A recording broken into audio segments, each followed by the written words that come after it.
los descubrió un economista ruso que se apellida Kondratiev, y entonces se habla de que el capitalismo y en consecuencia el desarrollo capitalista respira. Hay procesos de expansión de más o menos 50 años, procesos de crisis de otros 50 años, ¿no? Entonces se representa como un ciclo de ascenso y descenso. Las fases A de ascenso y expansión de la economía domina el capital industrial, sobre todo en la revolución industrial para acá. Y en las fases B, y hay que recordar que las crisis capitalistas son crisis de sobreproducción, no de escasez, donde hay mucha liquidez monetaria, donde hay mucha mercancía por ofrecer y lo que está deprimido es la demanda, es los compradores, como todos lo podemos vivir actualmente, pues los que viven por el crédito o simplemente no pueden consumir. Hay una tremenda abundancia de mercancía en el mercado.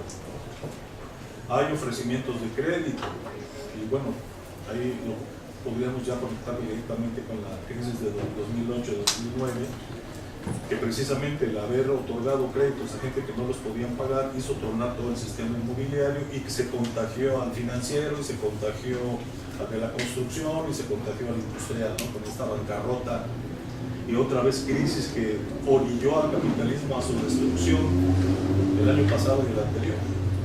Bueno, esto pasó en 1929 también. Entonces los que hablan de ciclos dicen que en los ciclos de ascenso hay cierto ordenamiento institucional que garantiza sobre todo lo que es esencial para el capitalismo, que es la acumulación de capital. Lo que ya Marx decía, esta fórmula de dinero, mercancía, dinero incrementado, que es incesante, que nunca para, que no se puede detener además, porque si se detiene el capitalismo, deja de ser capitalismo, se colapsa. Hay una tendencia interna al capitalismo, eso también es bastante consenso entre economistas y científicos sociales, a la autodestrucción por esta situación de la crisis, porque esto no se puede controlar, esto llega como un proceso natural en que nadie lo puede dominar, pero es una tendencia inherente. Todo el libro del Capital de Marx lo explica en detalle, ir a fondo a todo esto, habría que meternos a la teoría de la plusvalía, etcétera, etcétera.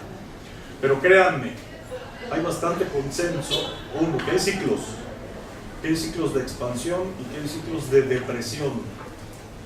Y hay ciertos ordenamientos o modelos económicos que permiten que la acumulación de capital siga. Cuando hay expansión no hay problema, hay empleo, hay construcción inmobiliaria, hay creación de cultura, bueno, no tanto, hay creación de empresas, ¿sí?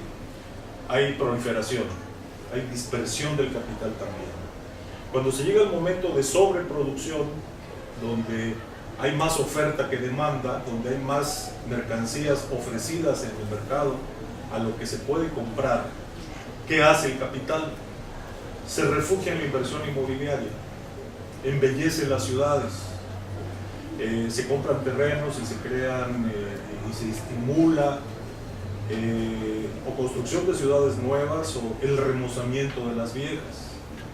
Una que es paradigmática en el siglo XIX es las reformas de París, a cargo de Haussmann, el prefecto de París, que en este momento de crisis, de exceso de capital, de exceso de liquidez, se plantea destruir el centro histórico,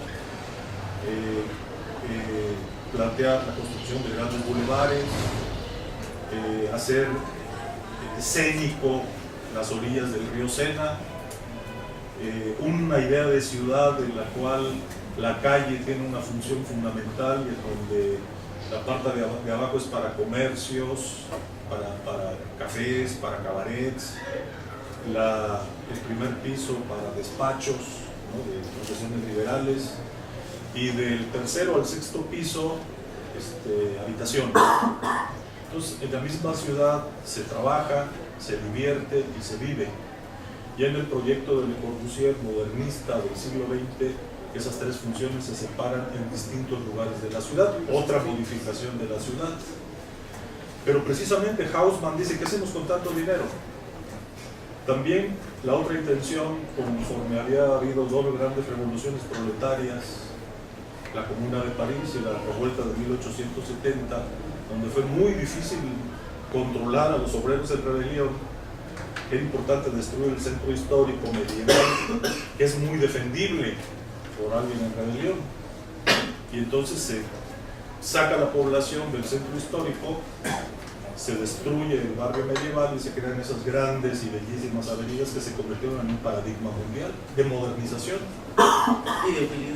y de utilidad y de control social.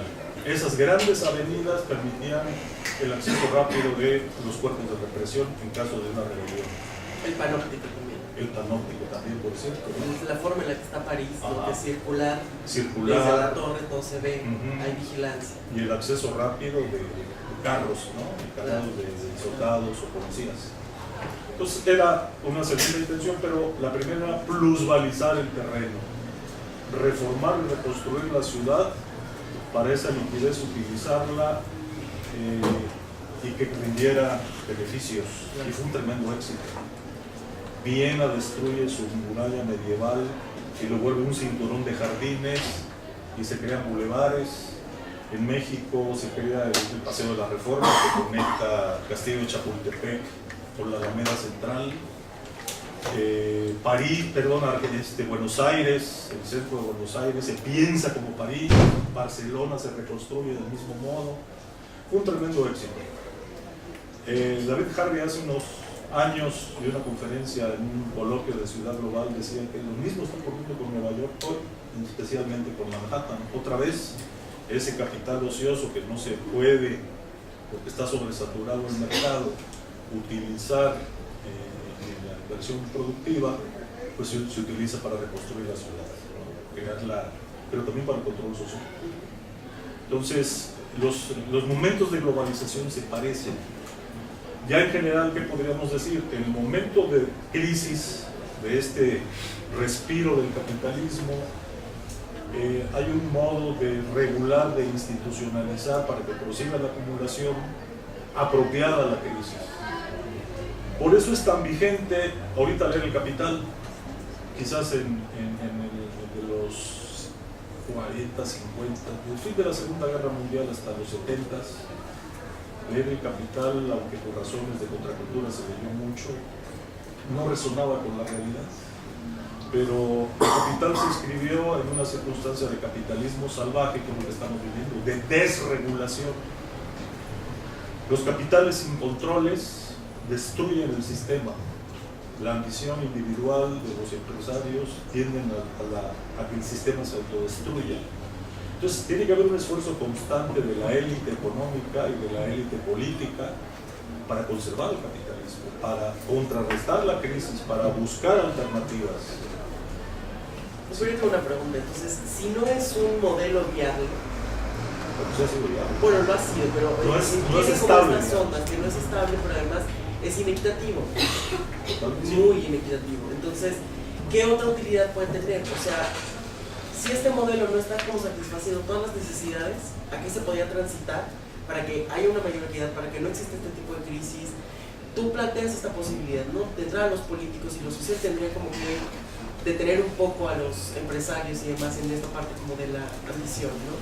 Pero ¿qué otra cosa se podría hacer? O sea, si es un modelo que está entrando en crisis constantemente, ¿cómo se puede transformar? En la predicción de Marx, el capitalismo iba a llegar a derrumbarse por esta tendencia interna, ¿no? Y estuvo a punto de ocurrir como hace 2 años. Se habló explícitamente si era el fin. Había debates en los propios Estados Unidos, en el Wall Street Journal, si estaba a la orilla de derrumbarse el capitalismo, si era el final del capitalismo. Y bueno, el modelo, para rescatarlo en esta ocasión, imita a lo que se hizo en 1929, que en realidad otra vez el capitalismo estuvo a la orilla del abismo. Hubo millones de gente que murió de hambre en los Estados Unidos, de desempleados, etcétera, etcétera. Suicidios, gente que perdió su fortuna de un día para otro, etcétera, etcétera. Y estas fases de crisis también se caracterizan por la financiarización, la especulación financiera. El capital, en lugar de, porque no es rentable, orientarse a la inversión productiva en su totalidad, claro que sigue una parte de él haciéndose así, pero ya en términos generales, se va a la especulación. Y esto necesita primero una desregulación, que no haya riendas que frenen la especulación financiera. Pasó en 29 y ese fue el origen de la crisis o la causa de la crisis, y acaba de pasar ahora desde los 80 para acá, y ya con esas crisis recurrentes que pudieron y que le dieron la vuelta al mundo con lo que llamábamos efecto tequila, efecto vodka, la crisis de los tigres asiáticos, era la crisis capitalista que estaba dando la vuelta al mundo. Pero que en 2008 y en 2009, después de andar paseando por todo el mundo, por todos los continentes, ocurrió en el centro del sistema, que es la economía dólar Wall Street, como le llama alguien, de los Estados Unidos. Ya fue imposible expulsar la crisis del centro del sistema, y lo importante en esta ocasión, y por eso tan profundo, es que la crisis económica es en el centro del sistema, que se construye como tal después de la Segunda Guerra Mundial, porque el país que gana la Segunda Guerra Mundial es los Estados Unidos, sin ninguna duda, que implicó una hegemonía cultural que ahora está en pleno deterioro, ¿no? Entonces, hablando de alternativas, bueno, en la crisis del 29, ¿qué se hizo?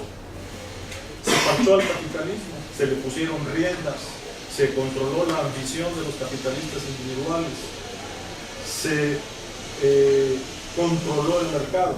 Eso se volvió teoría económica, y eso implicó un premio Nobel para este economista, Keynes. Que hablando del premio Nobel ya quieren quitar en la economía, precisamente por esta parte que ya es como reiterativo estar en un sistema que no aporta como mucho, y el Nobel lleva 2 años que quieren sacarlo y la premiación ya no existe.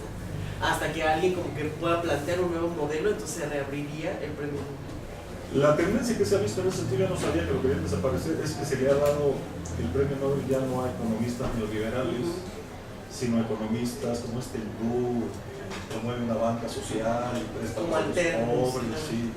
Y también a lo que se llaman neo-keynesianos, es decir, economistas que ya ante la presencia indubitable de la crisis están planteando alternativas. El propio movimiento alternandista, como un movimiento social mundial que ya está resistiendo al proyecto de la globalización, porque la globalización también es un proyecto de una élite, de un conjunto de países del centro, propone 2 caminos, o tiene 2 alas.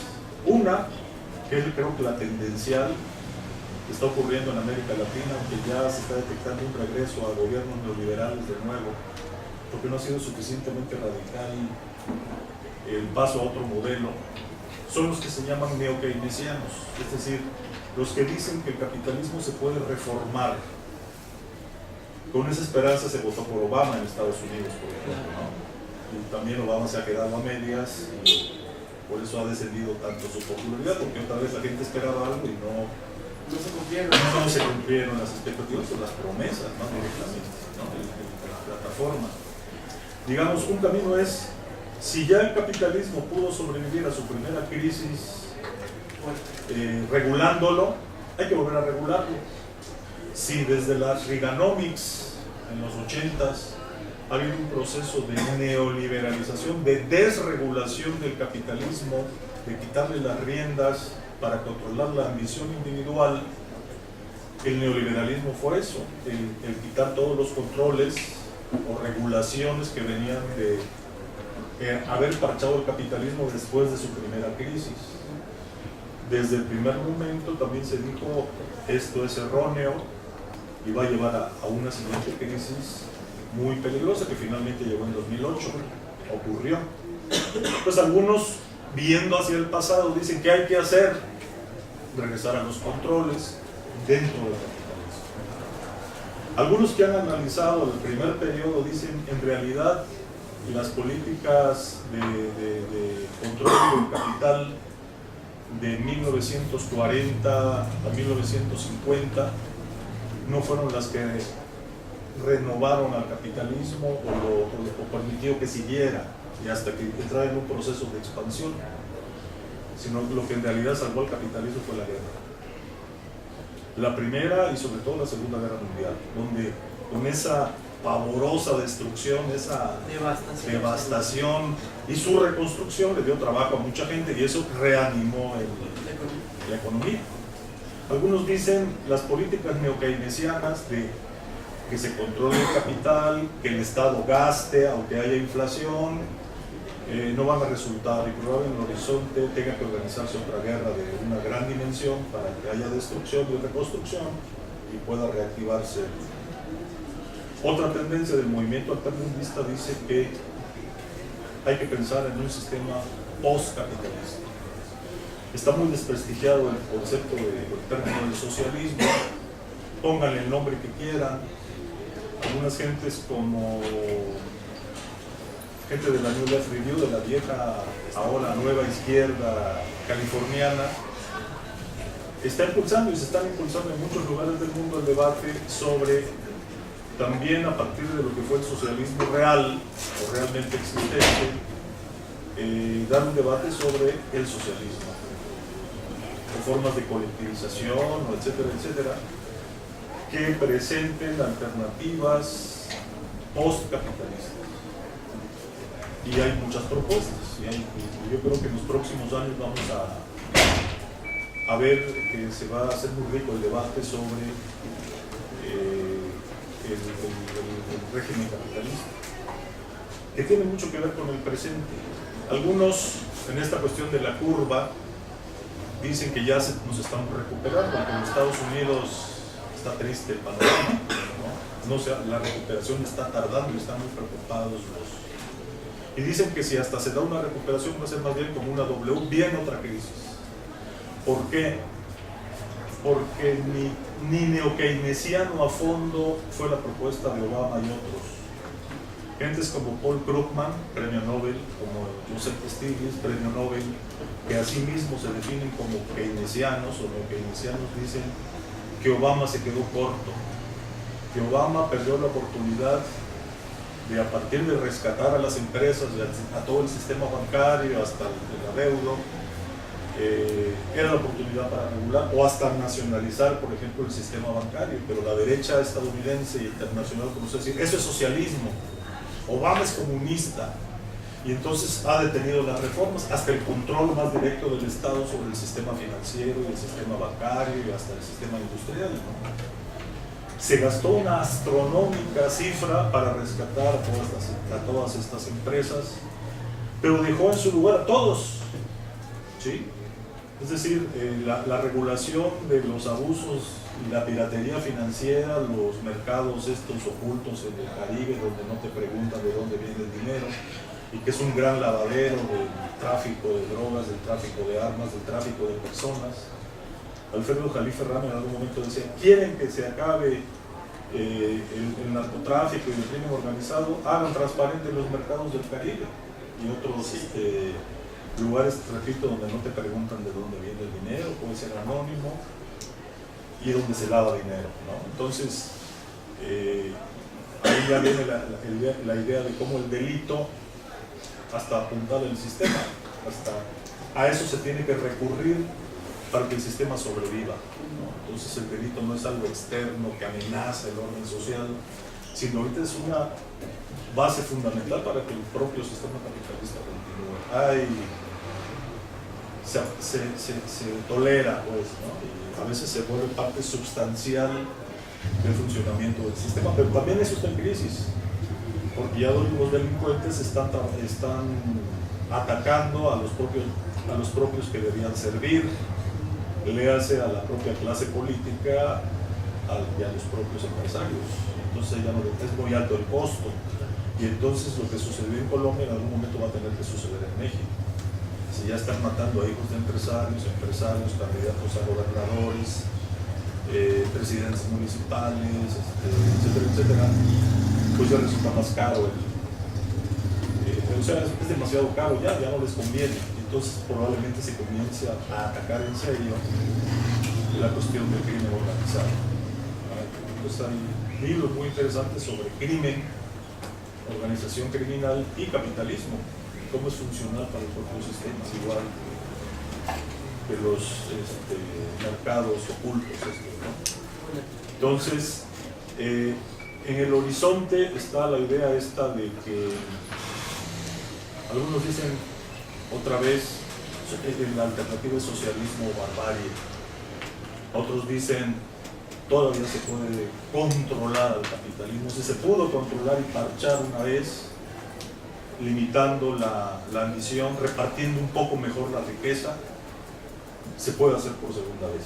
De hecho, los países exitosos en los últimos años han hecho dos cosas. Rusia, por ejemplo, la reconstrucción de Rusia, China, la India, todos los países latinoamericanos que están creciendo, como Brasil, la reconstrucción de Argentina después de la brutal crisis, después del régimen de Menem, ha sido combinando una presencia muy fuerte del Estado, que se hace acá, Irlanda, Finlandia, Suecia, en otro modelo, un poco distinto, que el Estado tenga un papel fundamental como rector económico, que regule la economía y que mantenga algún sector abierto, para lo cual el Estado ha gastado mucho y preparado para una apertura a una competencia global, pero en cierto sector. Cada país ha adoptado un producto competitivo para incorporarlo a un mercado liberalizado a nivel planetario, ¿no? Por ejemplo, Chile, cobre, Argentina, carne, piel, Finlandia, Nokia, ¿no? Las telecomunicaciones y específicamente los teléfonos celulares. México, bueno, México no, porque no entra, este es un caso muy estricto de neoliberalismo que no está combinando y no quiere combinar lo exitoso de Rusia, petróleo, China, trabajo barato, ¿no? Y también industria electrónica y otros, que ya es el segundo país, es la segunda economía mundial, ya desplazó a Japón con un 10% de crecimiento de su economía anual. Es un brutal paso que está ocasionando una disgregación social y problemas sociales muy intensos.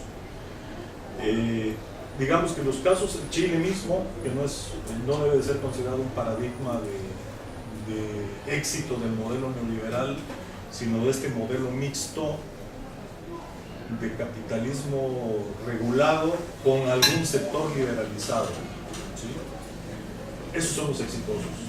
El caso de México, el caso triste de México es que a toda costa se ha mantenido el esquema de desregulación, como llama Stiglitz, el fundamentalismo del mercado libre, que nos está llevando a la ruina y a la autodestrucción suicida, con peligros de desintegración nacional, tremenda pobreza, ahora pérdida de control del propio Estado sobre el territorio, con el crimen organizado que se le está saliendo de las manos, que ya los pactos que tenían políticos y crimen organizado se han rebasado, ya el crimen quiere más, pero es tolerado, ¿no? Es una cuestión política.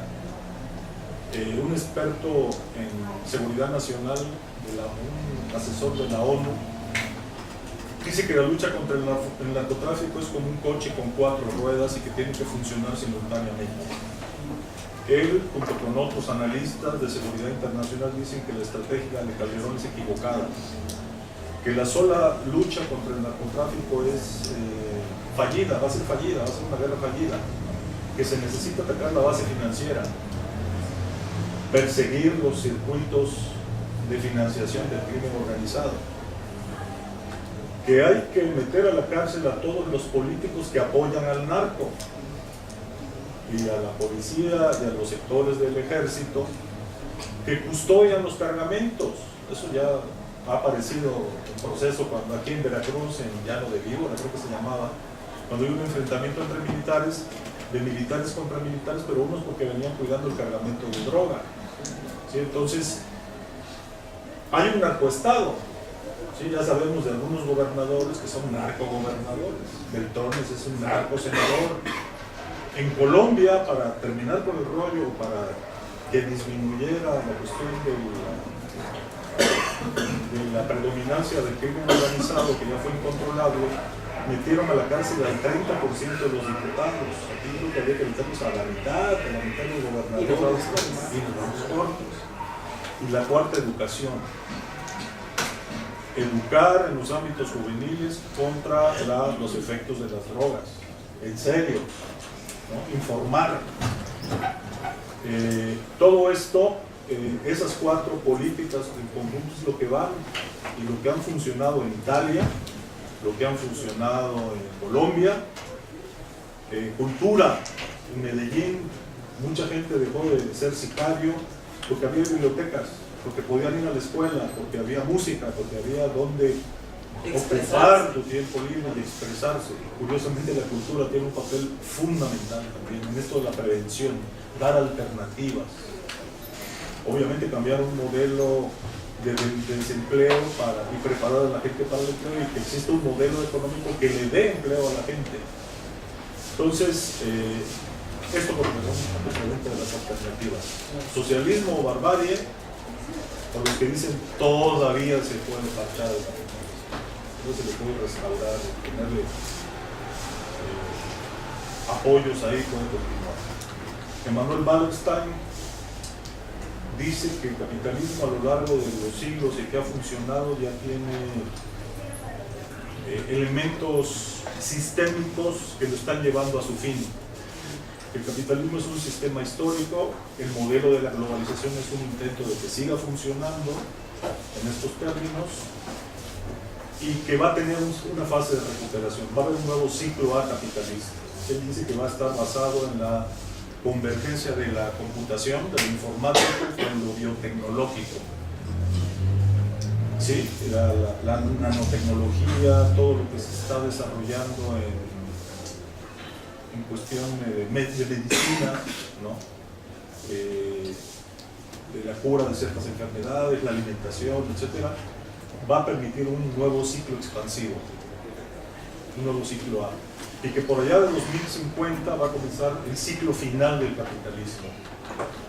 Samir Amin dice, no, ya estamos en un proceso de desintegración del capitalismo, no va a poder resolver ya sus contradicciones y va a depender de nosotros y va a ser una larga agonía, ¿sí? Y desintegración, o puede ser algo más a corto plazo. Eso es lo que dice Samir Amin, que en realidad estamos viviendo históricamente un momento parecido a la desintegración del Imperio Romano. Y es un cambio de época, ¿no? Donde se está pasando del esclavismo al feudalismo, en el caso europeo. Estamos en un fin de época. Que en eso está de acuerdo Wallerstein. La crisis cada vez va a ser más profunda en todos los niveles, político, cultural, ambiental, económico, pero que se tienen que crear las alternativas y que la gente joven es la que va a tener que inventar un nuevo modelo. Wallerstein dice que ya el modelo socialista no es viable, que ya probó y fracasó. Otros dicen hay que repensar el socialismo o darle otro nombre. ¿Sí? Hay un libro que habría que recomendar, no sé si también hayas tenido oportunidad de checarlo, Punks de Boutique de Camille de Toledo. Es maravilloso el libro, hay que recomendarlo, de verdad. Y que plantea justamente esta cuestión de, en un principio me encanta cómo empieza a decir que para realmente generar un cambio no solamente se necesitará sacudir las conciencias, hay que crear todo un huracán que reforme todo, que sacuda las conciencias y lleguemos a algo más. Y ese algo más nos toca construir a nosotros, justamente la gente joven, ¿no? Están empezando a plantear nuevas posibilidades y ahí se les siguiente pregunta, por ejemplo. ¿Qué alternativas como jóvenes podamos ir planteando? Porque esto no solamente tenemos que esperar un cambio que venga desde arriba, los gobernantes, cómo afecta la parte social y la parte social, porque somos nosotros, vamos a afectar justamente ese cambio o lo vamos a generar en todas las posibilidades existentes, desde las posibilidades políticas, económicas, culturales, incluso de género, ¿no? Que también es una parte que se ha segregado muchísimo, por ejemplo, a las mujeres en el capitalismo. ¿Cómo empezar a generar un pequeño cambio? Tú ya mencionabas empezarle, por ejemplo, a la cultura, pero ¿de qué otra manera se le puede dar ese cambio? El punto esencial es el modelo económico. Por fortuna, desde hace varios años, y ya eso se ha intensificado, hay una efervescencia de experimentación social que ha integrado en redes el movimiento altermundista, pero ahora está fuera del movimiento altermundista. En el ámbito de lo económico, lo que le llaman la economía subsidiaria o la subsidiariedad. Esta idea de ya dejar la lógica de la ganancia y con criterios más de sustentabilidad producir e intercambiar. Entonces hay mercados de intercambio directo que impiden los intermediarios y formas, ¿no?, de organización de la producción y del intercambio, el consumo y el mercado justo, la creación de redes de consumidores que exijan ciertos controles en distintos países del mundo. Hay una efervescencia de movimientos, de experiencias, de experimentos, que alguien tiene que ir sintetizándolos, o que a partir de las reuniones, de los foros, el caso por ejemplo del Foro Social Mundial, donde se somete a discusión pública el presupuesto del ayuntamiento, y en donde ustedes saben que, por ejemplo, el caso mexicano político invierte en cosas que se vean, y prefieren hacer un puente enfrente de Plaza Cristal a pavimentar las colonias y poner drenaje en una colonia donde no se va a ver. Prefieren, por razones políticas, hacerlo así. Entonces, hay otro proyecto muy interesante de Boaventura de Sousa Santos, uno de los principales participantes del Foro Social Mundial de Porto Alegre, donde ha hecho una red de equipos de investigación en distintas partes del mundo. En portugués llevan 11 volúmenes, en español solamente se ha publicado el primero, de experiencias en sociedades, de formas de comportamiento, tomas de decisiones políticas, funcionamiento local y regional alternativo, de lo que ellos llaman democracia participativa. Otra cosa que a nivel política está en crisis, y que se puso en crisis con esta fase, es el liberalismo político. Wallerstein tiene un libro muy interesante que se llama Después del liberalismo. No sé si ustedes recuerden, o les platicaron que estaban muy chiquitos, que cuando se derrumbó el muro en Alemania, en Berlín, y se desintegró la Unión Soviética, apareció un intelectual pro-global apellidado Fukuyama, que proclamó el fin de la historia. La historia se acabó.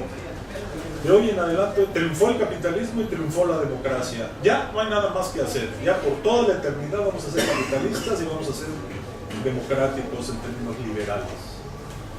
Algunos denominan a la democracia liberal, esta de los partidos, división de poderes, y que le da tanta importancia a las elecciones, como democracia de baja intensidad, en donde si un gobernante sale malo, tu única oportunidad es volver a votar, a ver si el siguiente cumple su plataforma y a ver si sale bueno.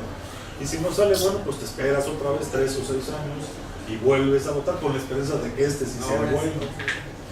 Hay otras formas de democracia, llamadas democracias de alta intensidad o participativas, como el mandar obedeciendo zapatista, las experiencias del Foro Social Mundial, en donde dicen que la gente tiene que ser más directa en la participación. Ecos de la reforma del Estado y la transición democrática que seguimos esperando en México son, por ejemplo, la revocación del mandato. Si un gobernante en cualquier nivel resulta inepto, pues se le corre, hay una votación, un referéndum y se le cambia, se adelantan las elecciones. En fin, muchas experiencias en donde muchas decisiones importantes, como una entrada, una firma de un TLC o que continúa un nuevo modelo económico, se va a someter no tan solo en la Cámara de Diputados y de Senadores, sino a toda la sociedad. Sino a toda la sociedad. Una forma más participativa en las decisiones. Que es un modelo parecido al que tiene Holanda, ¿no? Un poco de incluir y Brasil, en algunas regiones de África, que son tradiciones en la tradición indígena mexicana o latinoamericana. Claro. ¿Sí?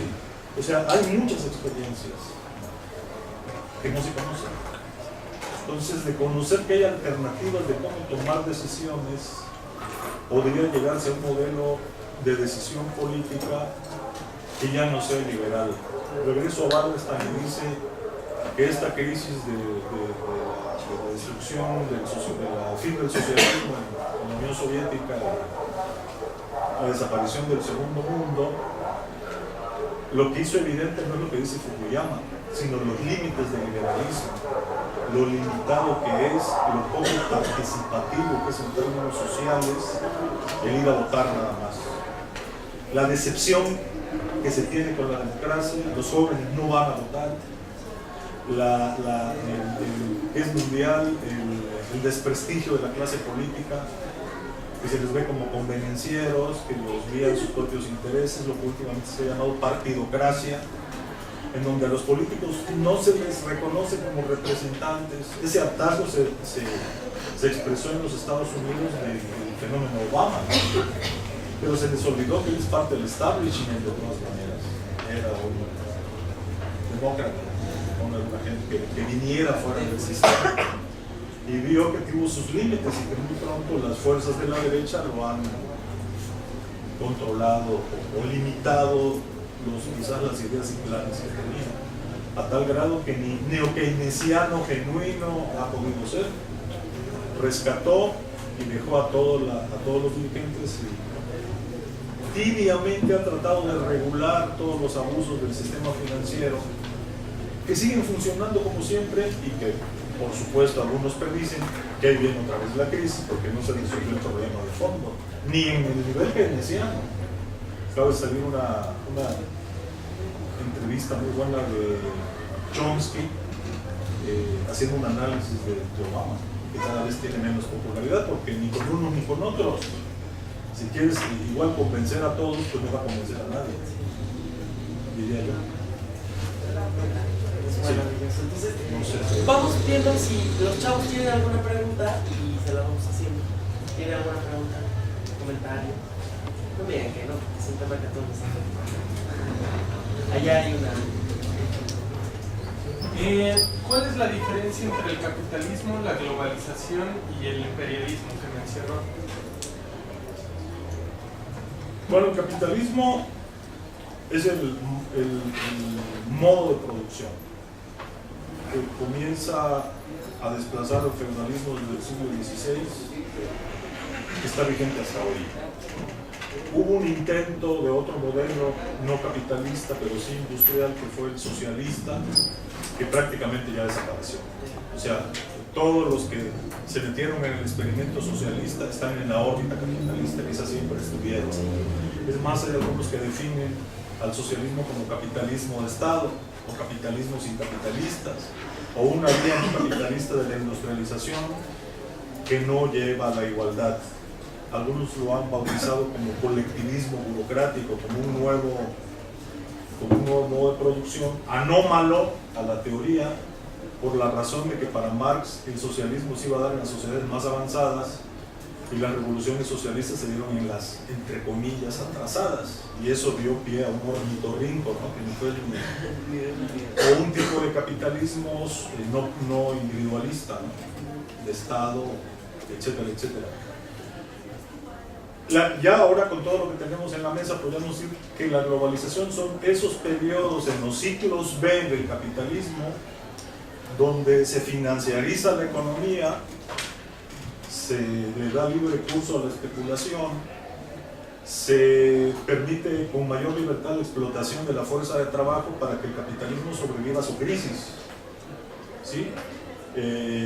El mismo Brodel, hablando de la Venecia del siglo XVI, dice cómo se comportó Venecia y hasta da una explicación que el propio Renacimiento se da en un ciclo B, en donde todo ese dinero sobrante se utilizó para prestigiarse, construyendo palacios, inventando bibliotecas, patrocinando artistas, y que gracias a eso apareció el Renacimiento para utilizar ese dinero.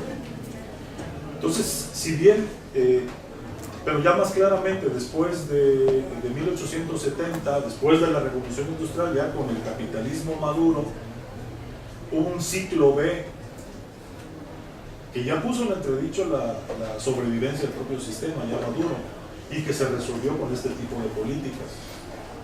Hay un famoso libro de Buhari que se llama La economía política del rentista, o sea, el capital rentista es el capital inmobiliario.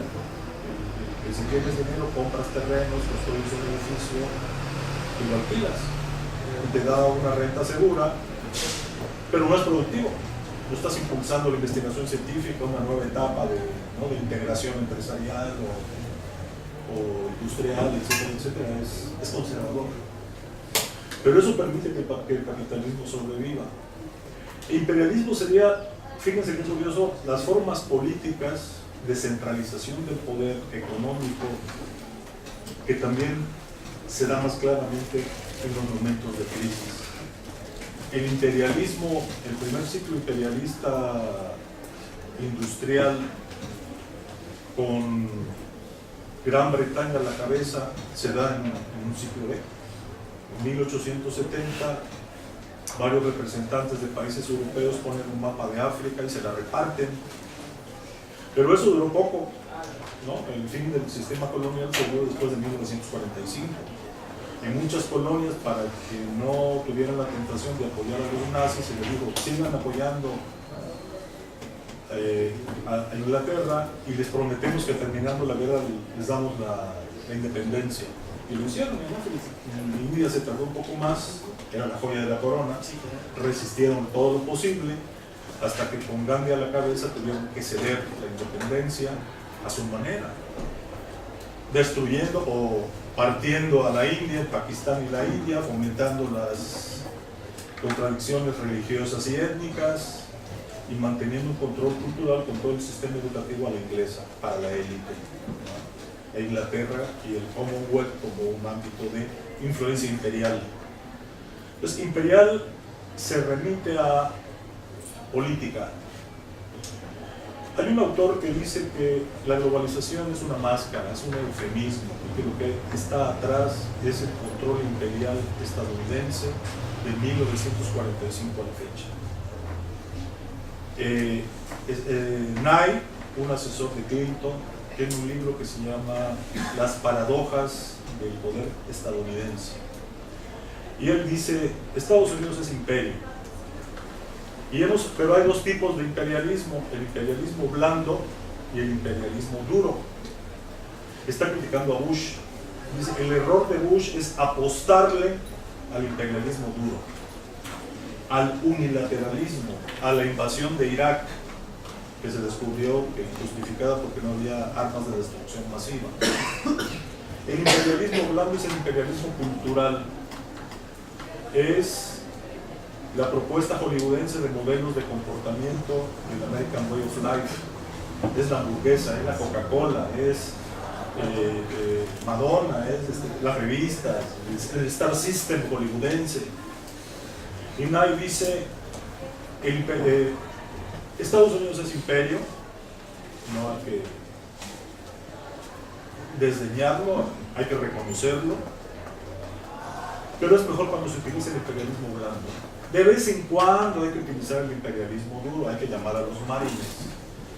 Pero es mejor seguir promoviendo el modo de vida estadounidense que el multilateralismo, el que los Estados Unidos se presente como el amigo y como si hay un conflicto, el mediador, con buena voluntad, idealista, que promueve la democracia, a los soldados. El imperialismo duro es un error, hay que utilizarlo lo menos posible, si hay que usarlo de vez en cuando, si hay que usarlo. Entonces dice, el error de toda la época de Bush es apostarle al imperialismo duro.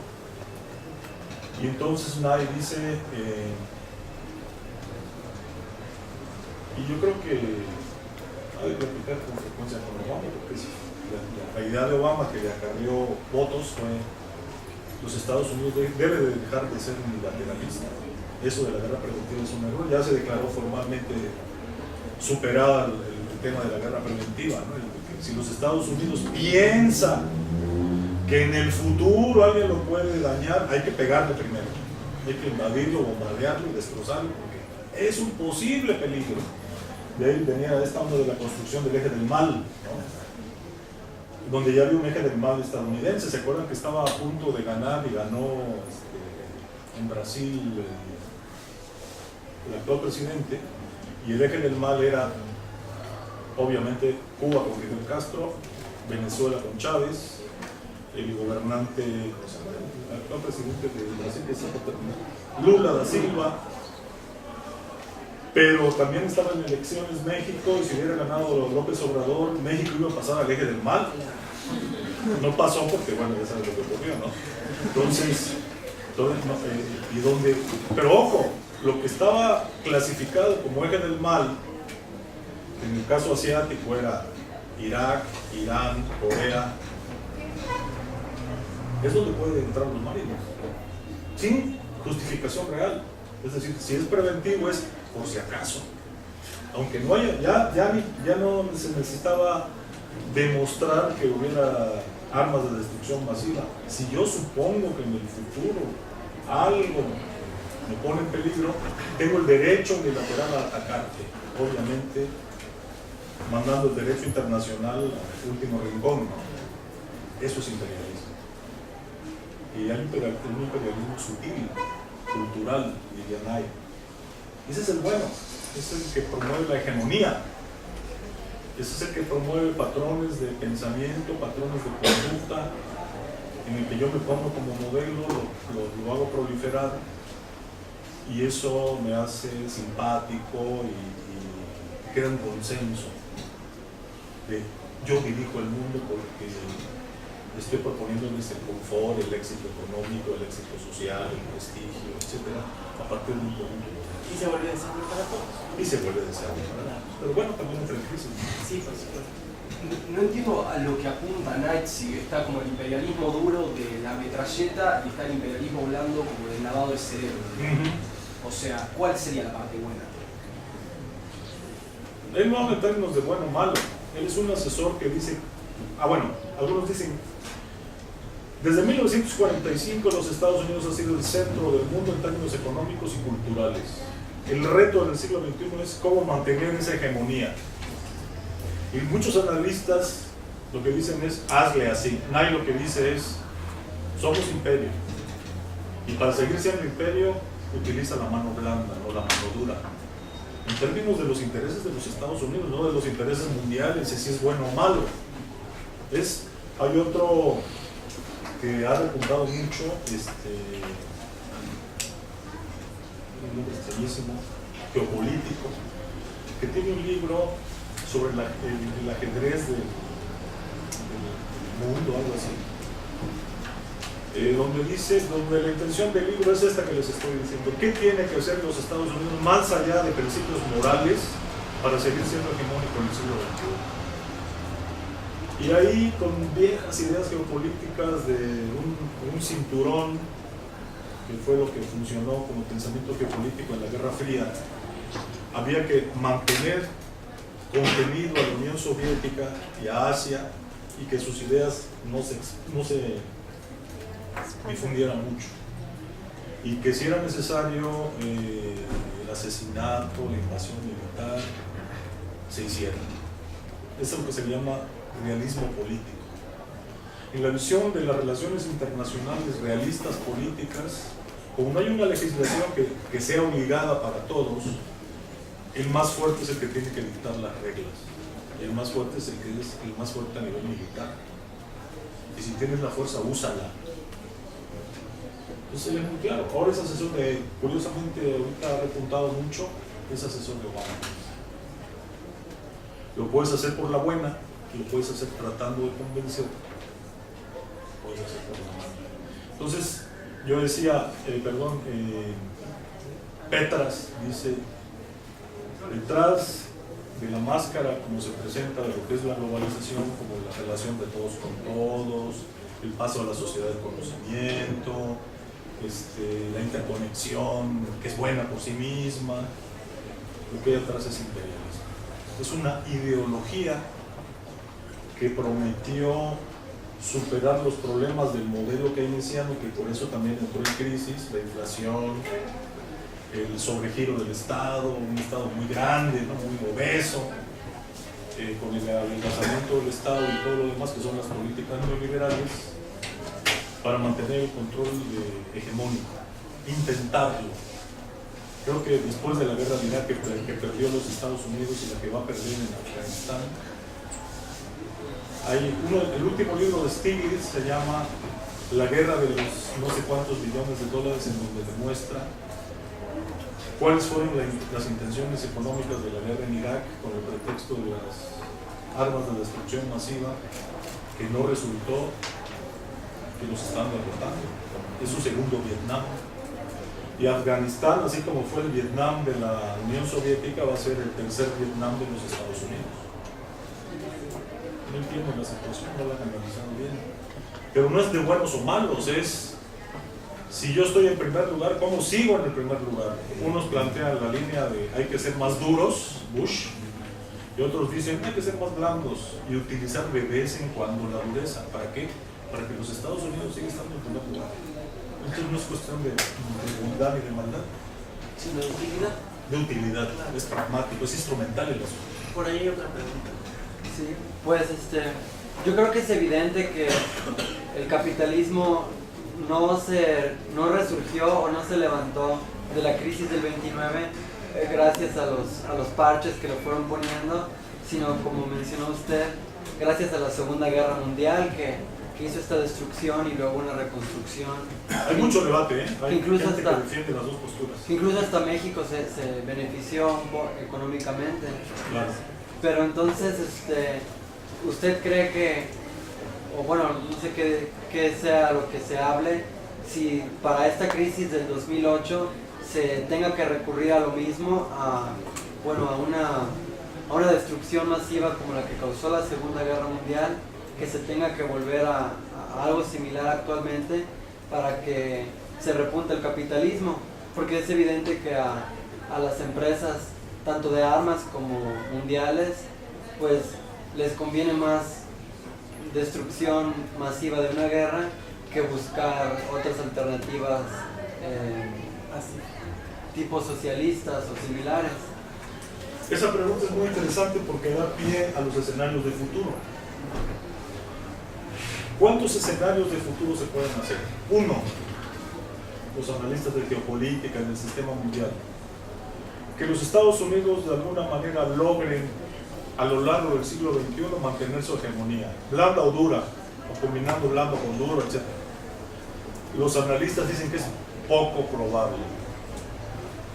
Otra idea de Wallerstein es que los Estados Unidos, yo creo que es más claro, está en decadencia ya. Hay entró en un proceso de decadencia imperial, de la cual no se va a reponer.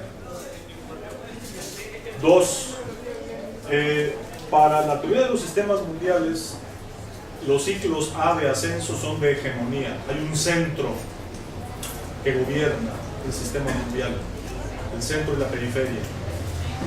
Las fases B son de lucha por la hegemonía.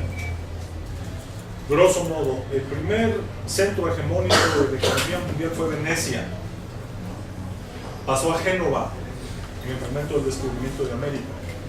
Después se fue a Holanda y Bélgica como ciudades-estado, Ámsterdam más que nada. Después la hegemonía mundial por 2 ciclos se fue a Inglaterra, cuando se volvió el centro imperial. Y después de su guerra civil y su revolución industrial, el centro hegemónico mundial pasó a los Estados Unidos. Eso se llama los ciclos hegemónicos. En cada ocasión hubo guerras internacionales que definieron quién era el hegemón. Para algunos teóricos, para algunos geopolíticos, ahora se está en un proceso semejante. Con la caída de la Unión Soviética, el mundo de la Guerra Fría se desordenó. En realidad, desde fines de la Segunda Guerra Mundial hasta la caída del muro y la desintegración de la Unión Soviética, la Guerra Fría fue un ordenamiento geopolítico acordado. Recuerden que la Unión Soviética y los Estados Unidos eran aliados en la Segunda Guerra Mundial. Son los triunfadores y por eso siguen en el Consejo de Seguridad. Después estaban otros, China, etc., ¿no? Que hubo un acuerdo, que hubo un peligro de que la Guerra Fría se convirtiera en caliente en el año 62, cuando los misiles con puntas nucleares que se quisieron instalar en Cuba, y ganaron las palomas, los negociadores en los Estados Unidos, y se logró un acuerdo de retirar los misiles de Cuba, pero también los misiles norteamericanos desde Turquía. Así comenzó la crisis. Los Estados Unidos instaló ojivas nucleares en Turquía apuntando a la Unión Soviética, y entonces, aprovechando el control soviético sobre Cuba, intentaron poner ojivas nucleares en Cuba. La negociación final, donde no se le pidió opinión a Cuba, fue: tú retiras tus ojivas nucleares de Turquía, yo las retiro de Cuba. Y no hubo guerra nuclear. Ese fue el momento en el que el mundo estuvo más cerca de una guerra nuclear, porque había gente que decía, los halcones, desaparezcamos a Cuba del mapa. O la invadimos, o ya utilicemos bombas nucleares en Cuba. Claro que está muy cerquita de Florida, ¿no? En Florida sería un páramo radioactivo si destruyen a Cuba así. O sea, una guerra nuclear no la gana nadie. Van a quedar las cucarachas, quizás algunos otros insectos van a sobrevivirla, ¿no? Y los que se entierren varios años en la tierra. Entonces, en esta idea se dice que cuando se resuelva el ciclo B, va a haber un nuevo hegemón que pudiera ser China, que pudiera también derimirse en una guerra mundial, aunque dicen que una guerra mundial tampoco, si sobre todo salen las ojivas nucleares, no va a quedar vivo nadie. Pero que hay una disputa, algunos definen la globalización como la competencia entre tres bloques mundiales. La Unión Europea, que se reorganizó así para ser muy competitivo y lo ha sido. Un bloque americano que comenzó con el TLC y que se quería extender a todo el continente, pero ya no tuvo la fuerza política ni económica, ya es otro signo de decadencia estadounidense a todo el continente. Ya Brasil ha aparecido como otro centro. Y un bloque asiático que primero se pensaba liderado, hegemonizado por Japón, pero que ahora claramente va hacia China. Y que entre esos tres bloques hay profunda e intensa competencia. Saben, al terminar la Guerra Fría, en una revista estadounidense donde hay muchos asesores de presidentes, el Departamento de Estado del Foreign Affairs se llama la revista, ¿quién se dijo que era el próximo enemigo de los Estados Unidos? En 89, China. Y comenzó ya una campaña anti-China, el nuevo enemigo. Un imperio siempre necesita un enemigo enfrente, y si no existe lo creas. Después se derivó a los musulmanes. Pero ahora que se está viendo el repunte y la carrera tan adelantada de China, no duden y pongan atención en las películas, si comienzan a aparecer los chinos como malos, como sádicos, como locos, ¿no? Ahorita la figura maligna es el terrorista islámico, pero en tanto aumente la competencia van a nivel simbólico, como en las novelas, series de televisión, películas, van a aparecer los chinos. Y puede ser que se derive a una onda anti-China, porque hay competencia. Digamos, la competencia está entre estos tres bloques. El hegemón de la Unión Europea es Alemania. Alemania, que perdió 2 veces su competencia con la economía mundial en la Primera y en la Segunda Guerra Mundial. En el caso de Inglaterra, la que perdió fue Francia, que aspiraba a España, que nunca se consolidó como imperio mundial, con una intensa competencia. Entonces, en este esquema de hegemón único, se diría, es más probable que el próximo hegemón de 2020 en adelante sea China. Se pensaba que China superaría la economía estadounidense en 2030. Ahora, con la crisis económica estadounidense y con el brutal paso de China, se piensa que será en 2020. Si ya ahorita superó en este año a Japón, en 2020 China va a superar a la economía estadounidense, y la economía es básica. China se está militarizando desde hace muchos años, está creciendo su ejército y no tarda en comenzar a tener políticas imperiales a su entorno inmediato. De hecho, ya existe. Segundo escenario, hay un nuevo hegemón. Los analistas dicen poco probable.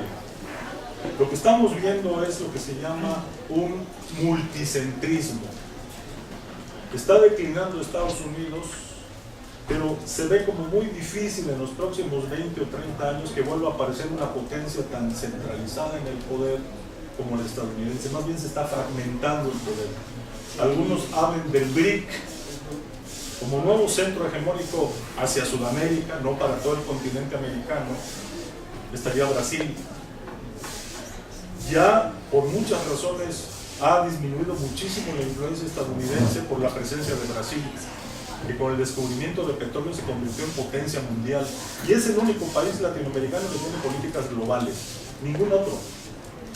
China, la India, que también es otro país que está creciendo y que no siguió un modelo neoliberal globalizador de apertura de mercados, etcétera, con una presencia importante del Estado. La reconstrucción de Rusia, que tiene arsenal nuclear y que tiene una inmensa base de recursos, petróleo, minerales, todo lo que ustedes quieran. Y un sistema autoritario, o sea, que con mano firme, sin democracia, dice vamos a hacer de nuevo a Rusia una potencia, y ya lo es. Entonces ese es el BRIC, Brasil, la R Rusia, India y China. México, ¿dónde queda? Por ahora, mientras existe el TLC, como protectorado estadounidense, como colonia. México se está reconvirtiendo en colonia estadounidense. Esa ha sido la política desde Miguel de la Madrid hasta Calderón. Jugársela con Estados Unidos. Entonces, ese es el más probable, dicen los analistas, de escenario del futuro. Que en los próximos 30 años no va a haber una potencia dominante, que las que estaban arriba van de bajada, algunas que estaban abajo o en medio van de subida, y el poder se va a fragmentar a nivel global. Ese lo ven como el probable. Que difícilmente China va a tener el poder de los Estados Unidos, que ni Rusia va a poder, que va a ser más bien una política de alianzas. Japón tiene 10 años de crisis. Algunos están pronosticando por las políticas equivocadas, y lo está diciendo Krugman y Stiglitz, ven mucho el modelo japonés, no el modelo, el caso japonés, en donde por no hacer reformas de fondo, aún del capitalismo, tienen una crisis endémica de depresión económica que ya dura 10 años. Algunos eso es lo que están pronosticando para Estados Unidos. Krugman, ya lo sé. Pues vamos con dos preguntas que hay. El modelo de la Unión Económica pudo ayudar a que España, Unión Europea, sí, Unión Europea, pudo ayudar a que España no sufriera tanto las desventajas de la crisis capitalista. Y la segunda, ¿qué opinas sobre toda esta teoría que ha venido surgiendo? Si América Latina puede copiar el modelo de la Unión Europea entre las naciones de México y el resto, exceptuando a Brasil. Recordemos una vez la pregunta de acá. Allá está. Cambió de forma, no sé si la quieres. Mejor una palabra porque si no se me olvida. Entonces, el primer caso, los procesos de integración económica son para competir en el mercado capitalista. Repito, algunos dicen que la globalización es esta competencia interbloques. En lugar de globalización se inventaron una palabra horrible que se llama tridización. Es decir, y lo dice Marcos en un artículo un poquito propagandístico, pero es serio en algunos aspectos, que se llama 7 piezas para componer el rompecabezas mundial. Y es lo que dice que estamos viviendo la tercera guerra mundial, la cuarta guerra mundial. Ahora, que la globalización es una guerra. Que la primera ya sabemos cuál fue, la segunda también, la tercera fue la Guerra Fría, y que la que estamos viviendo es una guerra económica interbloques, donde las bombas son financieras y que se están luchando por la hegemonía. Entonces es otra forma de definir la globalización. Esos bloques que están constituyendo hacia el interior. El Mercosur es un intento también de integración económica en donde si se fortaleciera, y la propuesta brasileña ha sido de que crezca, se ha invitado, se invitaría con otro tipo de gobernantes que no están tan pro-estadounidenses a participar en él, toda esta tradición bolivariana que se dice, Venezuela, Cuba, Brasil, Ecuador, donde ha habido ya gobiernos no neoliberales, Bolivia, hasta se está hablando ya en el Mercosur de una moneda de Sudamérica, y que ya el dólar, también, que también el propio dólar está en crisis, porque los Estados Unidos al final de la Segunda Guerra Mundial, desde los acuerdos de Bretton Woods, se pasó del patrón oro al patrón dólar, donde todas las monedas se refieren, y esa es parte de la centralidad de los Estados Unidos en el sistema capitalista mundial, que los Estados Unidos, manipulando su moneda, manipulan toda la economía mundial, porque todas las monedas se refieren al dólar. el principal tenedor de dólares y de la deuda estadounidense, imagínense quién son, China, que está lentamente diversificando su deuda, cambiando dólares por euros, cambiando dólares por la propia moneda china, que algunos le critican que ha estado subvaluada artificialmente por ventajas para permanecer con mercancías y más que nada el trabajo barato.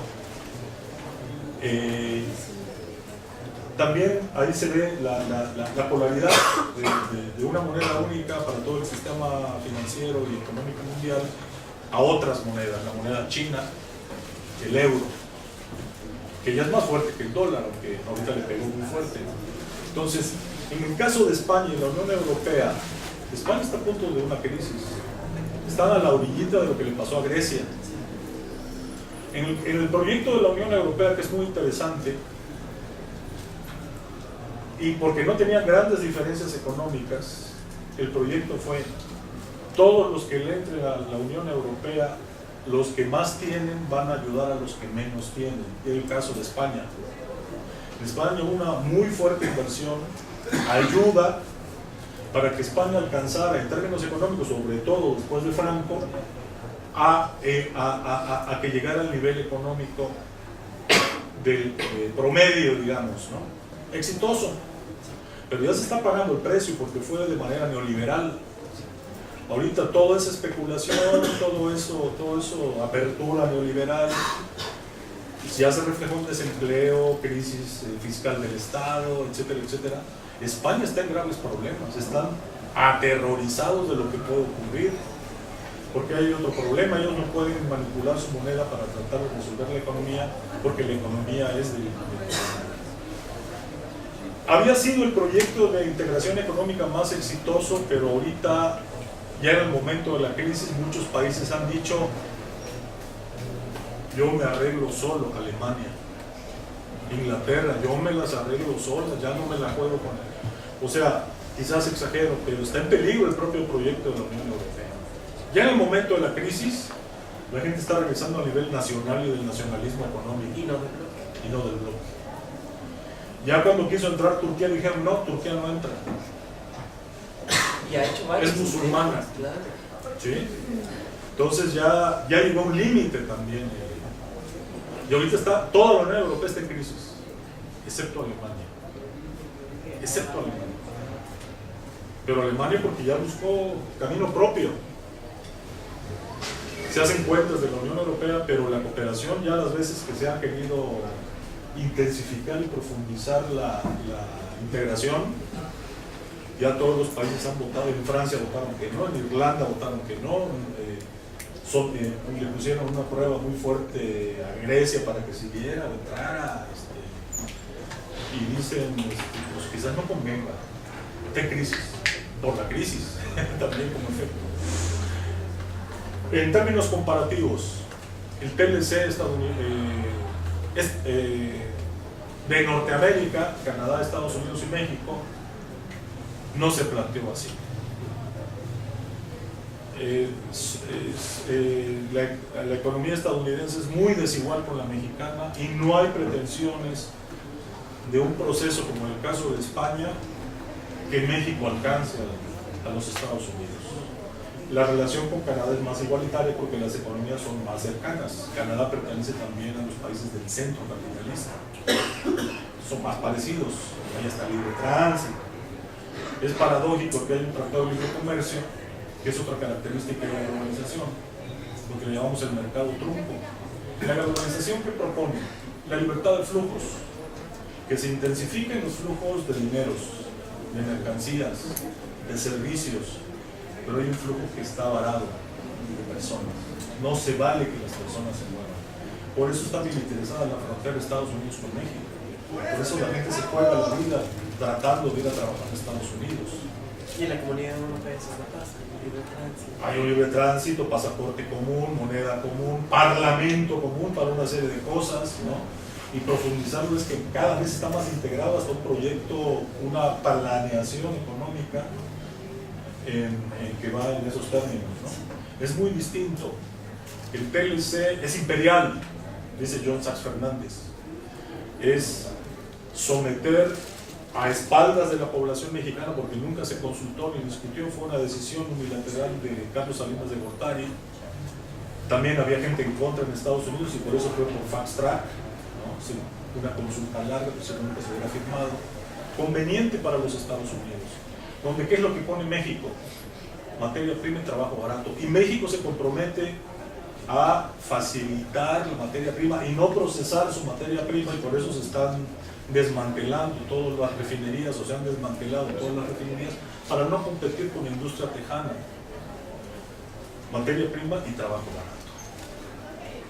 Y por eso hay control salarial.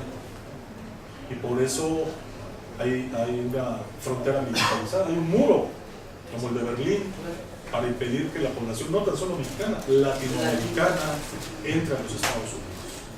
¿Por qué? Porque conviene que un obrero en Sonora armando un auto de la Volkswagen cobre 10 veces menos a lo que cobraría en Estados Unidos.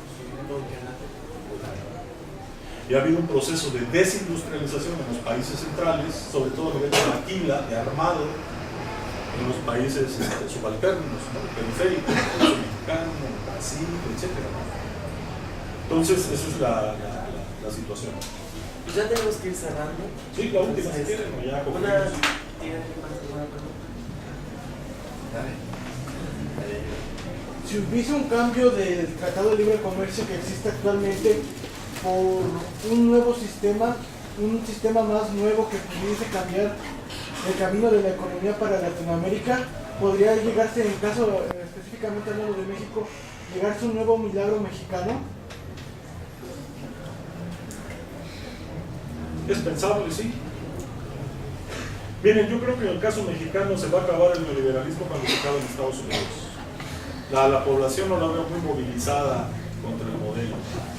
La gente de México quiere la paz. Veo poco probable una revolución. Pero la gente sí está muy consciente de todo.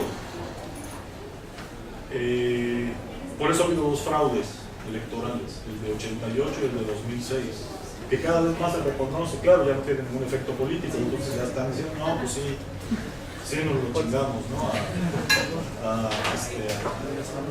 A AMLO, ¿no? Sí hubo fraude, ¿no? Pero fue fraude, pero poquito. Y por ahí ha ido las opiniones, ¿no?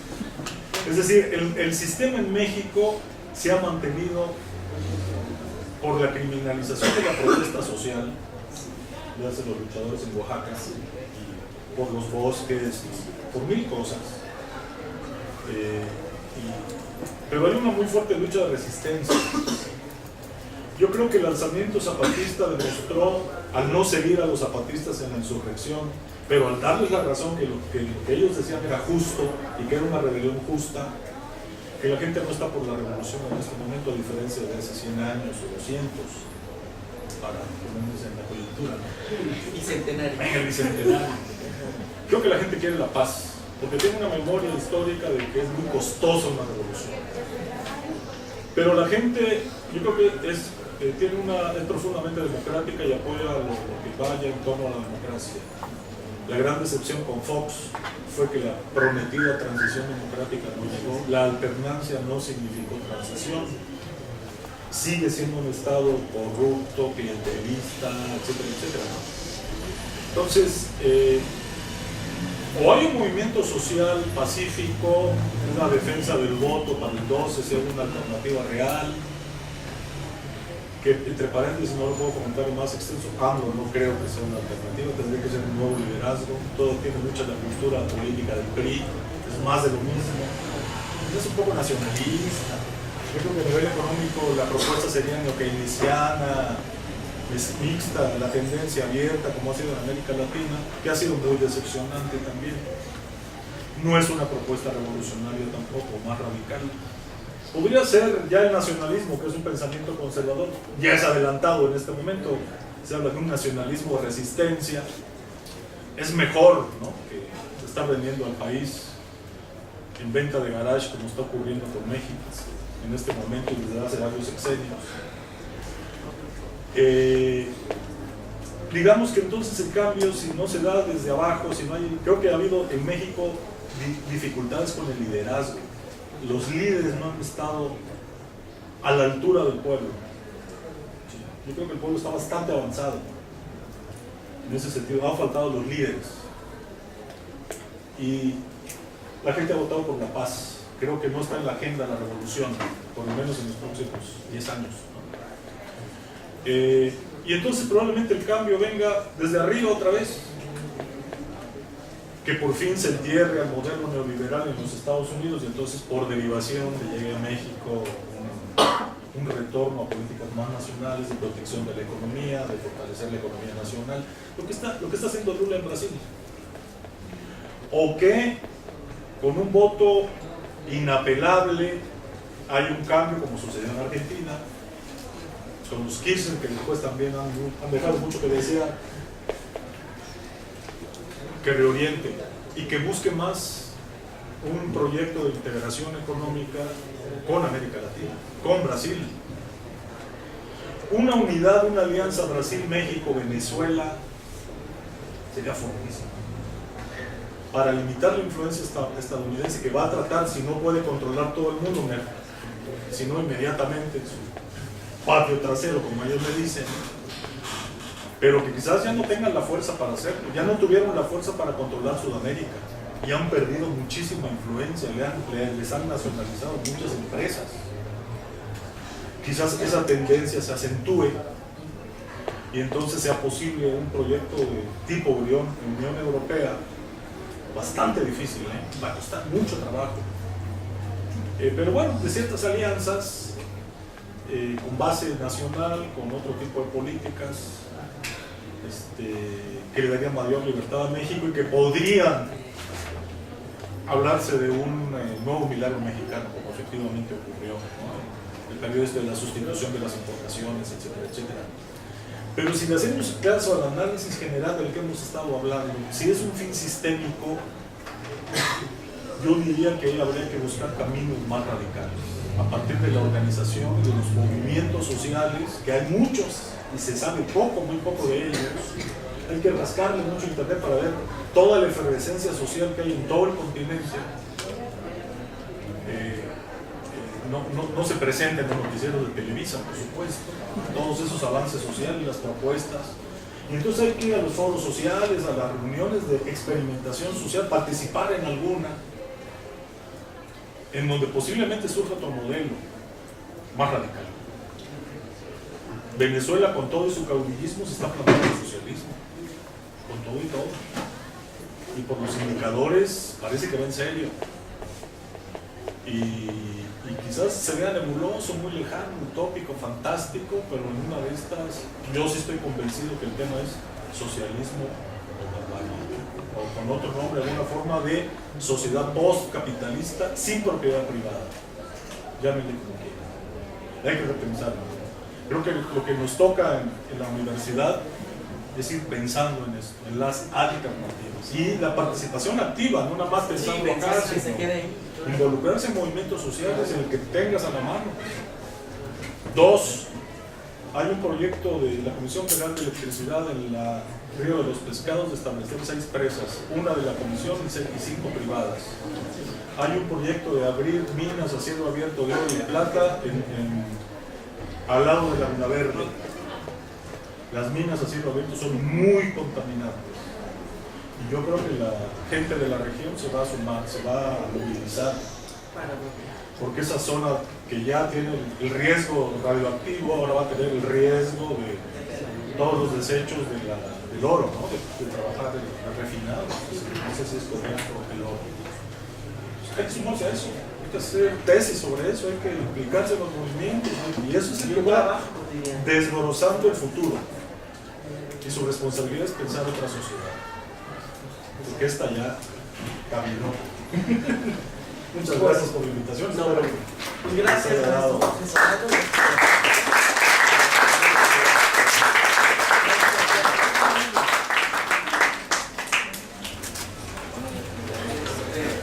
Bueno, disculpen, antes de terminar, se les hace una atenta invitación porque van a presentar una revista, van a presentar la revista de la Facultad de Sociología de la UNED y vienen unos compañeros de Zumpango a presentar una revista que se llama Conversación. Entonces, si están interesados para ver la convocatoria y las formas de participación. Muchas gracias.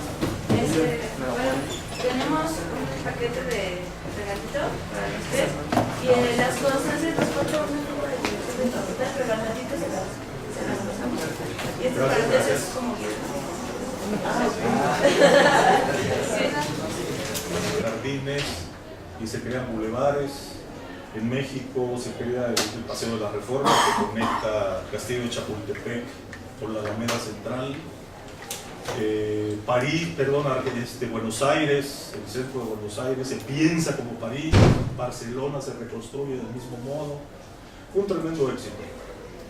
David Harvey hace unos años dio una conferencia en un coloquio de Ciudad Global, decía que lo mismo está ocurriendo con Nueva York hoy, especialmente con Manhattan. Otra vez, ese capital ocioso que no se puede, porque está sobresaturado el mercado, utilizar en la inversión productiva, pues se utiliza para reconstruir la ciudad, ¿no? Pero también para el control social. Entonces, los momentos de globalización se parecen. Ya en general, ¿qué podríamos decir? En el momento de crisis, de este respiro del capitalismo, hay un modo de regular, de institucionalizar para que prosiga la acumulación apropiada a la crisis. Por eso es tan vigente ahorita leer El Capital, quizás en los 40, 50, del fin de la Segunda Guerra Mundial hasta los 70s, leer El Capital, aunque por razones de contracultura se leyó mucho, no resonaba con la realidad. Pero El Capital se escribió en una circunstancia de capitalismo salvaje, que es lo que estamos viviendo, de desregulación. Se divierte y se vive. Ya en el proyecto de Le Corbusier, modernista del siglo XX, esas tres funciones se separan en distintos lugares de la ciudad, otra modificación de la ciudad. Pero precisamente Haussmann dice, ¿qué hacemos con tanto dinero? También la otra intención, conforme había habido dos grandes revoluciones proletarias, la Comuna de París y la revuelta de 1870, donde fue muy difícil controlar a los obreros en rebelión, era importante destruir el centro histórico medieval, que es muy defendible por alguien en rebelión, y entonces se saca la población del centro histórico, se destruye el barrio medieval y se crean esas grandes y bellísimas avenidas que se convirtieron en un paradigma mundial de modernización y de utilidad y de control social. Esas grandes avenidas permitían el acceso rápido de los cuerpos de represión en caso de una rebelión. El panóptico también. El panóptico también, por cierto, ¿no? Es la forma en la que está París, donde es circular, circular, desde la torre todo se ve, hay vigilancia. Y el acceso rápido de carros, ¿no? Carros de soldados o policías. Entonces era una segunda intención, pero la primera era plusvalizar el terreno, reformar y reconstruir la ciudad, para esa liquidez utilizarla y que rindiera beneficios. Y fue un tremendo éxito. Viena destruye su muralla medieval y lo vuelve un cinturón de... Bueno, no tanto, hay creación de empresas, ¿sí?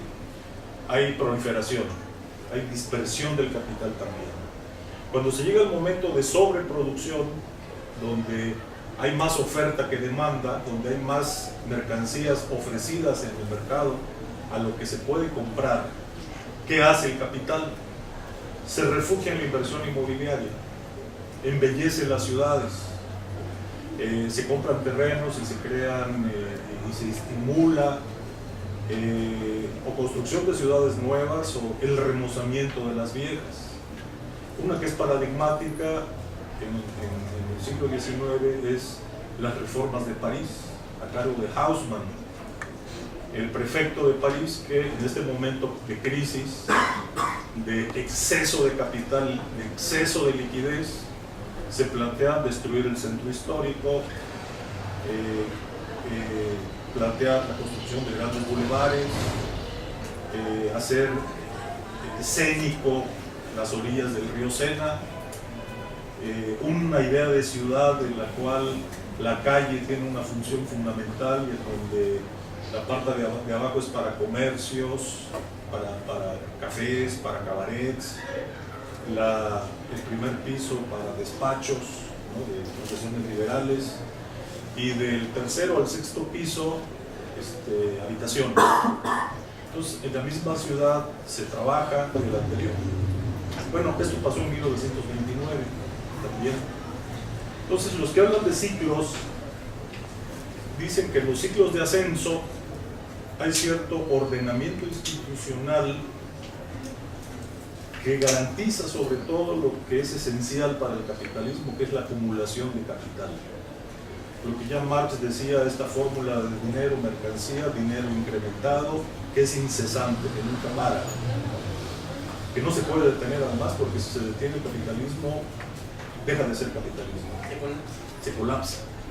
Hay una tendencia interna al capitalismo, eso también es bastante consenso entre economistas y científicos sociales, a la autodestrucción por esta situación de la crisis, porque esto no se puede controlar, esto llega como un proceso natural en que nadie lo puede dominar, pero es una tendencia inherente. Todo el libro del Capital de Marx lo explica en detalle, ir a fondo a todo esto, habría que meternos a la teoría de la plusvalía, etcétera, etcétera. Pero créanme, hay bastante consenso, uno, que hay ciclos de expansión y que hay ciclos de depresión. Y hay ciertos ordenamientos o modelos económicos que permiten que la acumulación de capital siga. Cuando hay expansión no hay problema, hay empleo, hay construcción inmobiliaria, hay creación de cultura. Nos descubrió un economista ruso que se apellida Kondratiev, y entonces se habla de que el capitalismo y en consecuencia el desarrollo capitalista respira. Hay procesos de expansión de más o menos 50 años, procesos de crisis de otros 50 años, ¿no? Entonces se representa como un ciclo de ascenso y descenso. Las fases A de ascenso y expansión de la economía, dominio el capital industrial, sobre todo en la revolución industrial para acá. Y en las fases B, y hay que recordar que las crisis capitalistas son crisis de sobreproducción, no de escasez, donde hay mucha liquidez monetaria, donde hay mucha mercancía por ofrecer y lo que está deprimido es la demanda, es los compradores, como todos lo podemos vivir actualmente, pues los que viven por el crédito o simplemente no pueden consumir. Hay una tremenda abundancia de mercancía en el mercado. Hay ofrecimientos de crédito y bueno, ahí lo podríamos ya conectar directamente con la crisis de 2008-2009, que precisamente el haber otorgado créditos a gente que no los podían pagar hizo tornar todo el sistema inmobiliario y que se contagió al financiero y se contagió al de la construcción y se contagió al industrial, ¿no?, con esta bancarrota y otra vez crisis que orilló al capitalismo a su destrucción el año pasado.